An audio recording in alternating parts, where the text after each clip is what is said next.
Bienvenue les trois. C'est cool de vous voir ici ce matin. On va jaser tranquillement sur l'hypersexualisation ensemble. Mais avant, je vais vous demander de vous présenter les trois. Alors, on va commencer ici. Bien, salut, moi c'est Ariane, secondaire 5 en langue et multimédia à la Polyvalente de Lévis. Bonjour, moi je m'appelle Étienne Couture. Je suis à Pointe-Lévis dans le programme PALS en soccer. Moi, c'est Eve. Je suis en secondaire 2 à Guillaume Couture au programme PAI. Ouais, OK. Super. Alors, on s'en va tout de suite dans le vif du sujet, je pense. C'est quoi pour vous l'hypersexualisation? Ben, je commence. Pour moi, l'hypersexualisation, c'est quelque chose, c'est une connotation sexuelle qu'on va donner à une personne ou une situation qui n'a pas nécessairement à être sexualisée. Fait que pour moi, ça va être vraiment ça, là. Ouais. Quelque chose Je suis d'accord. Moi, je pense que c'est quand on sexualise le corps de quelqu'un. Surtout, souvent, c'est utilisé pour vendre un produit ou tirer avantage de cette situation-là. Ouais, c'est ça. C'est souvent un décor parfait de femmes puis d'hommes représentés aux jeunes. Puis les jeunes, ils se disent pourquoi je suis pas comme ça, puis ça a un mauvais impact. Ouais. Ouais. Ça peut être aussi dans le marketing, ça peut aussi être dans la vraie vie. Sur les réseaux sociaux, on peut trouver ça un peu partout dans la vie.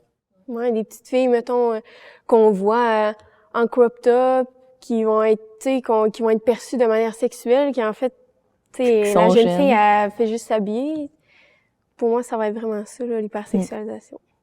C'est ça, là, tu m'as nommé un exemple d'une petite fille en quoi, tu m'as dit? En chandail court. Ah, OK. C'est la mode, là, en 2022.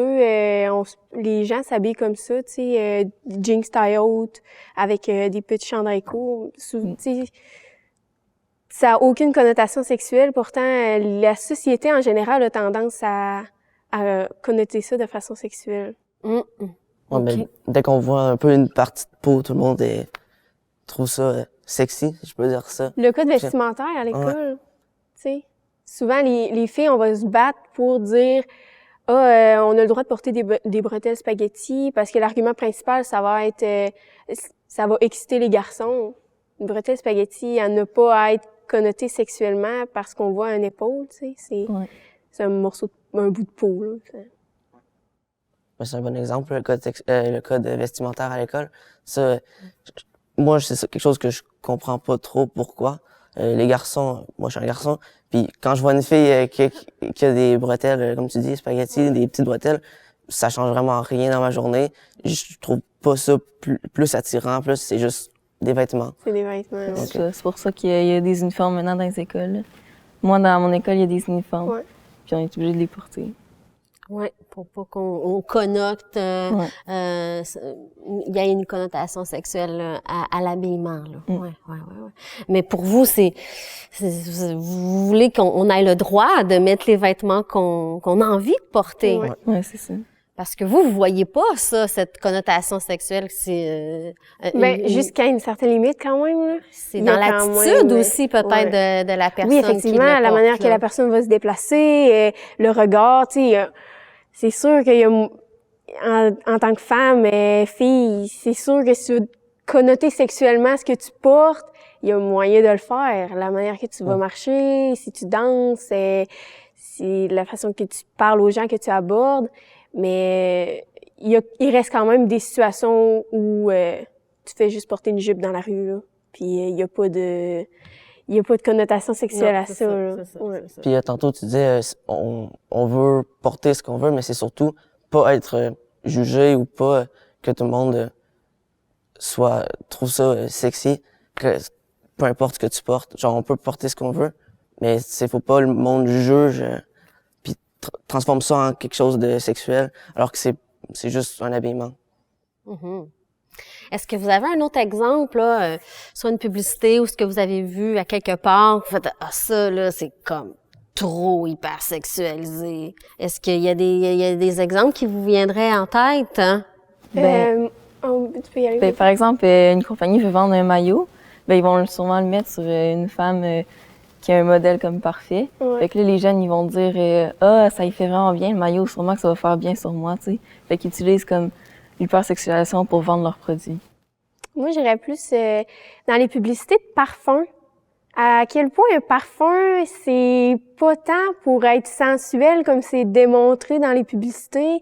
La femme fatale, les yeux super maquillés, qui va se déplacer en petite robe de soie, tu sais, avec l'homme parfait. À quel point, quand tu te mets du parfum, c'est juste pour sentir bon, tu sais, pour dégager une bonne odeur. Ça aucune connotation sexuelle pour un parfum. Pourtant, les publicités le connotent de cette façon-là. Ils vont, pour attirer l'attention, tu sais, ils vont faire comme si tu mettais le parfum, tu vas te déhancher comme ça, tu vas avoir l'air de ça dans la vie. C'est pas ça, là. Fait que moi, j'irais plus publicité de parfum en général, là, je trouve que ça, ouais. Mais c'est ça, des fois, on met de la connotation sexuelle dans des endroits où est-ce qu'on n'a pas besoin du parfum. La publicité, elle peut juste porter autour du fait que le parfum, il sent bon. Non, là, dans ces cas-là, on met juste un homme musclé pour montrer, ce parfum-là, il fait bien avec ceux qui sont musclés. Puis si tu veux mettre le parfum, ben, tu vas devenir musclé. Donc, c'est ça, le gars musclé, il a pas besoin d'être là. On peut juste mettre l'accent sur l'odeur du parfum ou quelque chose qui peut vous donner envie à la personne de l'acheter. Ouais. OK. Ce genre de grosse publicité-là, là, très romancée, avec des personnages beaucoup trop exagérés. Là. C'est un exemple sur tant d'autres, parce que les publicités aujourd'hui, tu sais, très jeunes, on est confronté à ça dans la vie, là, les réseaux sociaux, tout est hyper sexualisé en 2022, puis ça fait un bout que c'est comme ça, là, mais ouais. Fait que ça, c'est juste un petit exemple sur tant d'autres. OK, mais pourquoi, selon vous, les publicités ou les personnages publics utilisent la sexualité, le corps, l'apparence physique pour mettre en évidence leurs produits? Pourquoi ils font ça? Je peux y aller. D'après moi, c'est parce qu'on cherche vraiment le corps parfait. Ou c'est ça, dans la société d'aujourd'hui, on cherche vraiment tout ce qui est parfait. Donc, en mettant des corps de personnes qui sont parfaits, entre guillemets, c'est sûr que ça attire l'œil. Le monde sont plus attirés par ces publicités-là parce que c'est quelque chose qu'on recherche dans la société. Donc, je pense pour ça que les publicités utilisent ça, c'est pour mettre en avant leurs produits en utilisant quelque chose que les clients recherchent. Ouais, je suis d'accord. Les jeunes, ils veulent devenir comme parfaits, puis être comme le modèle que l'hypersexualisation représente. Mais dans le fond, c'est pas ça la réalité, puis ils font juste ça pour vendre leurs produits. Mais moi, je vais y aller sur... t'as dit que pour attirer l'attention, je pense qu'on est tellement aujourd'hui confrontés, c'est beaucoup de l'instantané, des annonces, des pop-up. Les entreprises n'ont pas le choix de se démarquer des autres pour avoir l'attention de la clientèle. Puis je pense que le fait qu'on sexualise, ça vient vraiment attirer l'attention des gens. C'est quelque chose qui attire notre œil.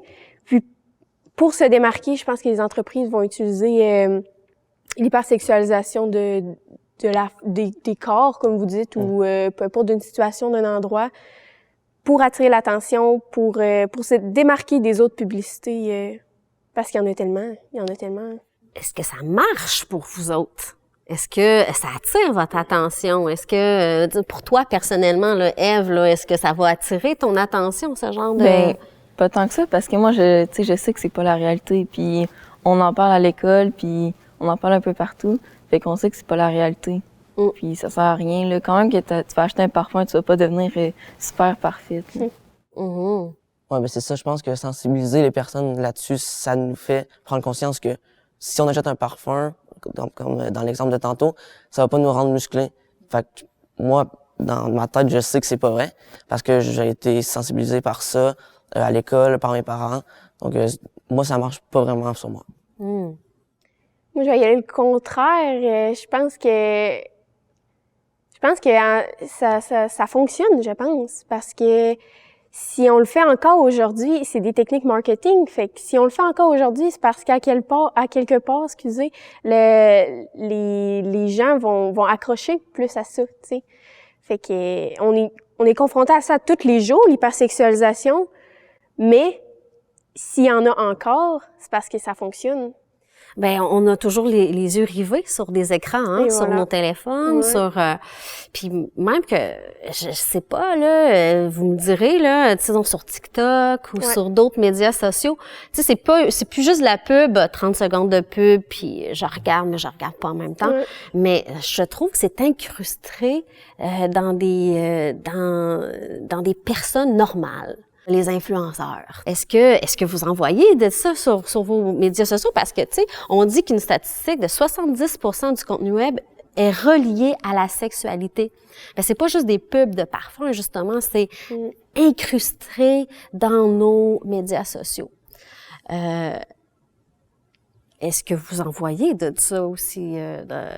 Pas juste dans les pubs, là, dans des comportements de vos amis ou dans des Oui. petites vidéos, là. À tous les jours. Ouais, là. moi, je pense qu'il y en a un peu partout, puis ça arrêtera pas tout de suite, là. Je pense que ça va plus continuer parce que le monde, tu sais, mettons encore pour un produit, là, ils vont aller l'acheter parce qu'ils pensent que tu vas devenir parfait en faisant ça, puis ça marche avec le monde, fait qu'ils vont continuer d'en mettre encore plus. Moi, je pense qu'il y a beaucoup de publicités en rapport, qui ont rapport avec tout ce qui est, comme on dit, l'hypersexualisation. Parce que je pense qu'il y a moins de réglementation sur les pubs sur Internet que, par exemple, à la télé. Et les gens sont moins gênés de faire des pubs plus ouvertes, là, plus hypersexualisées qu'à la télé. Ouais. C'est plus permis sur le Ouais, web, tu je pense penses? que c'est ça. Ouais. Ben, je pense, mettons, à Instagram, TikTok, tu fais du contenu pour les gens qui sont abonnés à toi. Fait que pour une quantité spécifique de personnes, peut-être que les influenceurs vont se sentir dans un cadre plus Privé. moins privé, familial. Ils vont peut-être plus se permettre justement de mouver leur corps d'une certaine façon ou surtout si tu sais ces réseaux sociaux-là, c'est vraiment basé sur l'image que tu donnes. C'est très très superficiel, physique.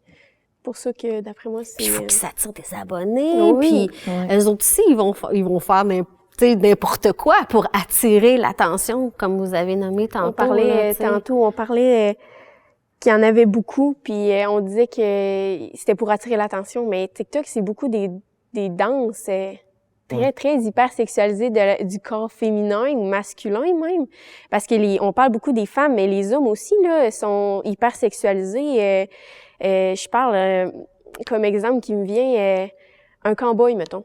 Ouais. Un cow-boy qui est un métier normal, mais crime, sur les réseaux sociaux, là, c'est en chess avec le chapeau, puis les abdos, mais c'est très, très hyper sexualisé pour un métier qui est tout à fait normal, là. Donc, agricole. Hein, agricole. métier agricole. Ben, métier agricole.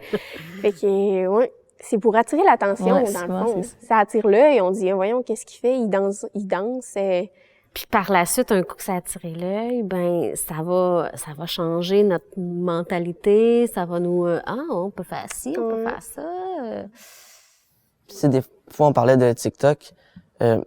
Souvent, des fois, je vais sur TikTok puis je vois des choses comme que le monde trouve ça normal alors que c'est vraiment une fille presque tout nue, je pourrais dire. Puis le monde normalise ça. Ils sont genre, c'est normal qu'elle soit à moitié nue. Puis alors que des fois, je vois des vidéos qui sont bannies pour vraiment moins.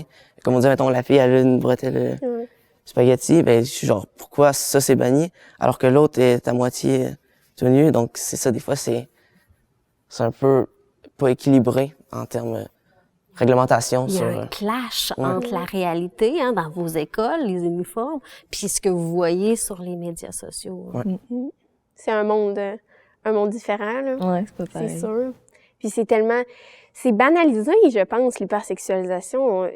De plus en plus, les jeunes vont avoir accès à Internet rapidement, vont avoir un cellulaire, vont avoir un compte sur les réseaux sociaux vraiment beaucoup plus rapidement qu'avant. Ouais. Et donc, vont être confrontés beaucoup plus rapidement à l'hypersexualisation, le corps de la femme qui bouge, l'homme aussi, du contenu sexuel beaucoup plus rapidement. Tout ça fait en sorte qu'on grandit dans ce monde-là, et donc c'est banalisé parce que c'est plus autant grave qu'avant, tu sais. Ça commence beaucoup plus jeune qu'avant, là. Dans les écoles primaires, c'est rendu qu'ils s'habillent avec des chandails courts, puis ils s'habillent plus sexy, mettons. Ouais. Puis ils n'ont pas besoin, là. Ils sont jeunes. Vraiment, là, c'est précoce. Ouais. Tantôt, vous avez parlé de sensibilisation. À quel âge, à peu près, que vos parents ont commencé à vous parler de ça pour votre part? Moi, vers 10 ans, à Ouais. peu près. Au primaire? Ouais, au primaire, c'est ça. Parce que cet âge-là, c'est là qu'on commence, ben, aujourd'hui, en ce moment, c'est cet âge-là que les jeunes sont genre, je vais avoir un compte Instagram, tout ça. Donc, les parents se disent, ben, je vais le faire directement une prévention pour ça, parce que sinon, ils vont voir, comme on a dit tantôt, des personnes, l'hypersexualisation, puis ils vont trouver ça normal, puis ils vont continuer dans leur vie de trouver ça normal. Donc, si on fait ça plus jeune, plus ils vont être sensibilisés, puis moins il va y avoir d'hypersexualisation aujourd'hui. Malheureusement, c'est pas dans toutes les familles que ça va être une conversation ouverte, que ça va être un sujet ouvert. Généralement, c'est tabou, tout ce qui touche le corps, la sexualité. Fait que je pense que c'est important d'en parler, pas juste dans un milieu familial, parce que justement, des fois, c'est pas tout le temps ouvert. On peut être plus à l'aise avec nos amis, avec des professeurs qu'on voit tous les jours, tu sais, on peut se sentir très à l'aise avec les professeurs. Je pense que c'est important de sensibiliser dans tous les milieux où les jeunes ont accès, tu sais, pour vraiment... Dès qu'ils rentrent dans le monde des médias sociaux, Exactement. dans le fond, là, Exactement. Ça commence jeune, des primaires, deuxième année, les jeunes ont des téléphones, là. C'est très, très vite, là. Dès qu'ils ont accès à ça, mais est-ce que c'est si mal que ça? Parce que on grandit la technologie évolue, tu sais, on grandit dans ce monde-là. Je pense que c'est pas mal qu'il y ait accès à ça rapidement. Je pense que la faute serait de ne pas en parler, puis que ça reste un sujet tabou, selon moi. Je pense qu'il faut éduquer là, autour de ça. Dans les écoles, on en parle beaucoup aussi. Là. Au secondaire, l'année passée, secondaire 1, on en a vraiment parlé beaucoup. Puis on aurait eu les mêmes cours cette année. Fait que, on en parle beaucoup. Là. OK. Mais... On vous parle de ça, l'hypersexualisation. Ce terme-là, vous l'aviez déjà entendu là, à l'école, dans cette sensibilisation-là. Mais tu sais, dans les films aussi, là, les jeunes personnes, on voit dans les films qui sont habillées d'une certaine manière puis qui ont déjà un cellulaire. Fait que là, on dirait que dans la vraie vie aussi, ça fait ça. Êtes-vous tanné de vous faire parler de ça? Ben, en même temps, il faut en parler là, pour que ça arrête. Moi, ça me dérange pas d'en faire autant que je peux, jusqu'à temps que ça baisse puis que ça soit plus normal, l'hypersexualisation. Tanné, non. Je pense qu'il faut vraiment se tanner de ce sujet-là. Quel message une publicité hypersexualisée envoie aux personnes qui la visualisent? Ben, je pense que les personnes qui regardent la publicité se disent, comme on l'a dit tantôt, en mettant ce parfum-là, je vais ressembler à ça. Puis ça peut vraiment faire, je vais ressembler à la personne dans la publicité. Donc, je vais être musclé. Si c'est pour une fille, je vais être mince. Puis, je vais ressembler à cette personne-là, donc je vais acheter le produit. Puis, des fois, ça peut vraiment être mal pour l'estime de soi. On peut vraiment se sentir mal juste en regardant la publicité. On se dit, pourquoi moi je ressemble pas à ça, alors que j'ai le parfum? Genre, ça peut vraiment faire du mal aux personnes qui sont influencées par ces publicités-là. Ça peut faire mal à l'estime de soi, se sentir diminué. Ouais, je pense que l'impact que ça va avoir sur les gens qui vont regarder, ça va être vraiment la comparaison, le vouloir d'être comme dans la... On parle de publicité, mais c'est partout autour de nous, comme la personne qu'on voit qui est sur les réseaux sociaux, qui est un être humain, qui est un être humain qui vit sa vie, qui fait son travail. Vraiment beaucoup de comparaisons, de désir de vouloir être cette personne-là, parce que veut pas hypersexualiser quelqu'un, c'est désirer tu sais, on veut être désiré, donc on hypersexualise. Je pense que vraiment la comparaison, puis c'est quoi cette comparaison-là? Je veux dire, c'est quoi les standards de beauté, là? À quoi qu'on veut ressembler aujourd'hui, là, un jeune en 2022, là? Pouvez-vous me nommer une description ou... Ben, souvent, les femmes, c'est toutes minces, tu sais. Puis les hommes, c'est comme musclé puis fort. Une femme, pas de poils, pas d'imperfection. On parle de... pas de cellulite ou de marques quelconque sur le corps. On parle de la minceur, la grosseur, qui c'est un sujet qui met beaucoup de pression sur les jeunes. Puis pour les hommes, on parle beaucoup de masse musculaire, une bonne quantité de masse musculaire, la grandeur, tout ce qu'on voit sur les réseaux sociaux, là, la mâchoire découpée, tout ça, ça va être des standards de beauté que beaucoup de personnes vont vouloir atteindre, mais qu'en réalité, une statistique est sortie, 5% des gens ont le corps d'un mannequin, mais le reste c'est un idéal qu'on ne peut même pas atteindre. C'est quasiment impossible là, d'atteindre, être coupé au couteau comme ça, d'être lisse, sans filtre, c'est quasiment impossible. Sans chirurgie esthétique, bien sûr, mais... Je pense qu'on a tellement vu de personnes parfaites dans les publicités que maintenant, dès qu'on ressemble pas à ça, on sort, on est différent des autres, alors que c'est le contraire. Si on est comme ces personnes-là, c'est comme elle a dit, on est dans les 5% des personnes qui ressemblent à des mannequins. Donc, je pense, en regardant les publicités comme ça, que les personnes sont parfaites, ça nous met des standards de beauté pas inatteignables, mais genre, vraiment, c'est vraiment strict. C'est très rare, les personnes comme ça. C'est ça. C'est sûr qu'il y a des jeunes qui vont regarder le modèle de beauté puis ils vont se dire pourquoi je suis pas comme ça, tu sais, je suis pas normale. Parce qu'ils pensent que c'est tout le monde autour qui sont parfaits, mais dans le fond, c'est tout le contraire. C'est juste 5% qui sont parfaits, puis les autres sont bien normales. C'est normal d'avoir un bouton ou un petit bourrelet ou tu sais finalement c'est la majorité de la société là qui ont ces petites imperfections là. Puis on parle de corps parfait, mais honnêtement tu sais même le mannequin qui va marcher sur la scène maquillé et formé pour marcher d'une certaine façon, mettre en valeur ses formes, ça existe pas. Tout est placé, filmé d'une certaine façon pour que le corps ressemble à ça, mais en réalité, la personne se lève à tous les matins comme vous et moi, puis ses cheveux sont coiffés là. Ça ressemble pas du tout à ça. Fait. C'est un métier. Oui, c'est ça, exactement. Être beau, être parfait. Les influenceurs, c'est ça, c'est un métier. Souvent, on oublie, mais ils sont payés pour faire un placement de produit en étant bien coiffés, bien maquillés, là. Mais pourtant, tu sais, il y a 15% des garçons de 15 à 19 ans souhaitent gagner du poids, alors que 55% des filles souhaitent en perdre. Ben, je pense que c'est comme tantôt, tellement qu'ils ont vu de publicité. Pour les filles, je me souviens plus c'est quoi le chiffre. Ils veulent toutes perdre du poids parce qu'ils ont vu que les personnes, les mannequins, les filles, dans les publicités sont toutes minces. Donc ils se disent, moi aussi je vais être mince, fait qu'il faut que je fasse ça, faut que je perde du poids. Pour les hommes, c'est pareil, ils voient des hommes qui sont musclés. Donc ils se disent, faut que je prenne de la masse musculaire. Donc c'est ça, c'est en voyant ces publicités-là ça change quelque chose dans leur tête, qu'ils se disent, je suis pas parfait, il faut que ça change. Donc c'est pour ça qu'ils veulent. Mais il y a quand même juste 15% des garçons, 55% des filles. Quand même plus fort chez les filles, hein? Parce que le corps de la femme a tendance à être plus sexualisé que le corps de l'homme. Comme j'ai dit tantôt, les hommes, il y en a beaucoup, mais l'emphase est surtout mise sur les femmes, ce qui fait en sorte que la pression sociale d'une femme d'être, j'aime pas dire le mot parfait, mais d'être pareil au standard de beauté est plus grande. Et donc, on en parle plus.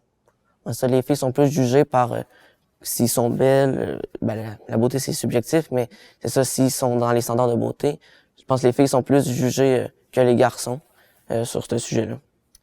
J'aimerais ajouter aussi que je pense que les filles, on en parle plus, qu'on va plus en parler sur les réseaux sociaux. Un garçon, j'ai tendance à croire que ça va être mal vu, qu'ils disent j'aime pas mon corps, il va peut-être se faire plus rire de lui que du fait qu'il a pas confiance en lui. Une femme qui a moins confiance en elle, on va plus en parler, qu'il y a des problèmes pas un problème, mais souvent la nutrition, là, je sais pas comment le dire, mais Les Les problèmes régimes, alimentaires. Ouais, c'est les ça. problèmes alimentaires, ouais. j'ai l'impression que on va peut-être plus extérioriser ce qu'on ressent, tandis que les hommes, un peu moins, ce qui fait en sorte que les statistiques, vu que les femmes, on en parle plus, vont peut-être être plus hautes pour les femmes.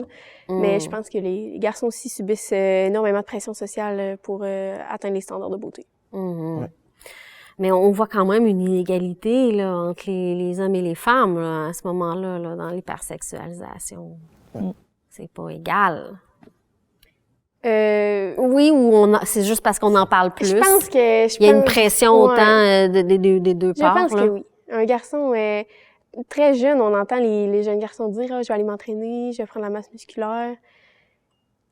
Je pense que la pression sociale, là, malgré les statistiques, sont quand même égales pour tout le monde. C'est personnel à moi, là, c'est mon opinion personnelle. mais- C'est ta perception là, Ouais. des choses. Là. Oui. Puis c'est quoi les répercussions, les impacts ces standards-là ont dans la société d'être confrontés toujours à cette perfection-là? Ben, il y en a plusieurs, tu sais. Chez une fille, si elle avait arrêté de manger pour être plus mince, elle peut avoir beaucoup de troubles alimentaires, tu sais. C'est dangereux, ça peut Ouais, devenir ça peut être dangereux. vraiment dangereux. Puis Ouais. les hommes, s'ils veulent avoir des muscles puis être forts, ils vont peut-être prendre des stéroïdes, mettons. Puis ça peut avoir des impacts sur sa santé un peu plus tard. Parce que des fois, il y en a qui font des régimes, mais c'est vraiment trop intense pour eux. Des fois, c'est vraiment extrême. Il y en a qui peuvent vraiment se faire du mal, puis ça peut être dangereux pour eux, pour rentrer dans ces standards de beauté-là. Fait que je pense que il y a beaucoup, genre, trop de pression à rentrer dans ces standards de beauté-là. Puis on devrait pas se faire du mal pour ressembler aux personnes dans les publicités. Oui, on devrait pas se faire du mal hein, pour Ouais. arriver à ces standards-là. Mais on parle beaucoup de physique, le mental. Le mental est là également. La baisse de l'estime de soi. Beaucoup de jeunes filles qui vont arrêter de sortir avec leurs amis. On va manger au resto. Ah, je vais rester chez nous parce qu'ils vont avoir honte de manger. Sortir, juste aller au cinéma. Ils vont s'isoler. Ils vont s'isoler, arrêter les activités, plus se regarder dans le miroir. Ils vont être gênés, être une gêne de son corps qui devrait pas avoir lieu d'être là, mais qui va être là à cause des standards, des stéréotypes de beauté. Ouais, c'est quasiment plus dévastateur, hein? Autant physique que mental, Ouais, ouais. Tu sais, il y a du monde qui peuvent déprimer chez eux tout seuls, puis avoir honte d'eux, comme tu dis. Oui. C'est pas bien, là. Ils devraient pas. Tout le monde est parfait à leur manière, là. Tu peux pas être parfait en étant belle puis avoir un beau corps, là. Oui, c'est ça, parce que d'habitude, la plupart, souvent, c'est... Oui, t'es peut-être super belle, mais ça veut pas dire que t'es bonne dans tout ou que t'es la meilleure. Des fois, on est beau, OK, mais ceux qui sont pas dans les standards de beauté sont bonnes dans d'autres choses ou mentalement, ils sont capables de se faire des habits rapidement, sont meilleurs à l'école. La beauté, c'est quelque chose à part, c'est quelque chose on peut être beau, on peut être moins beau, mais mais on peut être bon dans d'autres choses. Donc je pense pas qu'on devrait déprimer à cause qu'on n'est pas parfait dans un sujet. Tout le monde a ses points forts. Ouais. Ouais, Le corps, on va dire la phrase cliché mais tellement vraie, on est tous beaux à notre manière là, c'est ce qu'on entend souvent sur les réseaux sociaux en ce moment là. Vous êtes parfait à votre manière, peu importe le corps que t'es parfait. Apprends à l'aimer. Puis vis ta vie, on a juste une vie à vivre, fait que vis-la à fond, puis aime-toi pour ce que t'es, pour ce que t'es. Ça vaut la peine, ça vaut la peine. En plus, c'est pas quelque chose qu'on peut contrôler. On peut pas contrôler à notre naissance. Moi, je décide d'être dans ces standards de beauté-là. C'est quelque chose qu'on peut avoir de la chance. On peut naître avec des standards de beauté comme ça. Mais si on n'est pas dans les standards de beauté, c'est pas grave. On peut faire d'autres choses. On n'est pas obligé d'être focusé à rentrer dans les standards. Oui, mais ce que je retiens, ce que vous êtes en train de dire, c'est de se poser des questions. Qui je suis, puis qu'est-ce que j'ai envie d'être, qu'est-ce que j'aime faire. Tu sais, c'est toujours se poser ces questions-là. Là. Arrêtez de focuser sur ce qui est pas important. Parce que ton corps, c'est une machine. C'est une machine que tu utilises, mais ça te définit pas en tant que personne, pas du tout. Il y a plusieurs mondes qui jugent l'apparence, qui jugent la personne d'après leur corps, mais on devrait pas, là. Faut juger d'après la personnalité. Pas juger, mais comme, il faut apprendre à la personnalité, pas juste se fier au corps, là. Oui, prendre le temps de parler à la personne, de la découvrir, au lieu de se fier juste à la première impression, la première apparence. Ce qui est quand même dur parce que les sites de rencontres, tout est rendu superficiel, honnêtement. Le premier coup d'œil, ça va être le corps de la personne. Ce sera pas la manière qu'elle s'exprime ou sa personnalité. Sites de rencontres, je t'aime ou je t'aime pas, selon les standards de beauté, encore une fois. C'est dur. On vit dans un monde qui est très superficiel, qu'il faut apprendre à gérer tout ça autour de nous, là. Puis à démystifier, puis à globaliser, généraliser les choses qui sont graves ou pas graves. Tu sais, faut pas focusser juste sur une chose. Puis qu'est-ce que vous, en tant que personne qui habite à Lévis, qu'est-ce que vous pourriez faire pour envoyer un message positif, pour parler de votre perception sur l'hypersexualisation? Bien, justement, là, il va y avoir un concours tonrôle.ca sur le site où est-ce que tu pourrais t'exprimer en poésie, en vidéo, en n'importe quelle façon. Est-ce que tu aurais une petite idée de ce que tu pourrais faire comme message? Ben, un poème, ce serait une bonne idée. Oui. Ouais. Toi, c'est quelque chose qui t'inspirerait? Ça pourrait inspirer beaucoup de monde, puis ouais, c'est une bonne idée. Est-ce que tu aurais envie de participer, toi qui es en sport, là, Étienne? Ben, moi, ça serait plus une BD, parce que je pense que le dessin, c'est quelque chose que j'aime puis que je suis quand même bon. Okay. Je pense que si une BD, c'est pas compliqué à comprendre. C'est des petites bulles, des messages clés. Puis je pense que si on fait ça pas trop compliqué, mais avec des messages que tout le monde comprend, je pense que ça peut changer des choses. Puis tu dessinerais une scène dans ton quotidien. Ouais, sûrement une scène. Tu sais, quel message qui sortirait de ça, là? Tu m'as parlé du média, toi, tu m'as parlé d'un poème, mais quel mot, message tu voudrais qui sorte de ça? Tout le monde est parfait à leur manière, puis qu'on n'a pas besoin de se fier aux standards de beauté pour être content puis être bien dans sa peau, là. Ouais, c'est ça. Montrer qu'on peut être beau à notre manière. Puis sûrement avec ma BD, je mettrais une touche, quelque chose de drôle pour que ça passe mieux puis que on rit un peu comment c'est stupide de juger quelqu'un par son apparence puis tout ça. Puis ouais, ça, je parlerais, comme Eva l'a dit, qu'il faut vraiment assumer qui on est. Utiliser l'humour, puis dans ce qu'on est bon aussi, hein. Oui. Ouais, mais c'est des bonnes idées, ça, des choses que vous pourriez faire là pour cette campagne-là. Bon, mais justement, avec cette discussion-là, tu sais, on a parlé pas mal des points négatifs, tu sais, il faut en parler, tout ça, mais est-ce que vous avez vu, entendu ou dans votre entourage ou même à la télé ou sur les médias sociaux, quelque chose de positif, qui est des choses qui se font, qui sont un peu le contraire de l'hypersexualisation? Ben, on peut voir de plus en plus des compagnies qui vont engager des mannequins qui vont être qu'on appelle plus size, dans le fond, qui seront pas le modèle super mince. Le standard. Le standard. Malheureusement, je trouve que c'est pas encore assez poussé. Je trouve que les modèles qu'on choisit, ils vont quand même être maquillés, photographiés en fonction des standards de beauté. Par contre, c'est une avancée dans le monde de l'hypersexualisation, là, de choisir des mannequins qui sont qui rentrent pas nécessairement dans les standards. On peut voir aussi des pas des écoles, mais des organisations qui vont militer pour le code vestimentaire. On parlait du code vestimentaire tantôt, pour qu'on change la vision du code vestimentaire à l'école, ce qui peut être aussi une avancée au niveau de l'hypersexualisation des corps. Ouais, est-ce que c'est ces débats-là que vous pouvez avoir à l'école, là? Ouais. Il y a des avancées, c'est sûr. Ouais. Selon moi, pas encore assez là, pour vraiment marquer la société. C'est encore très discret.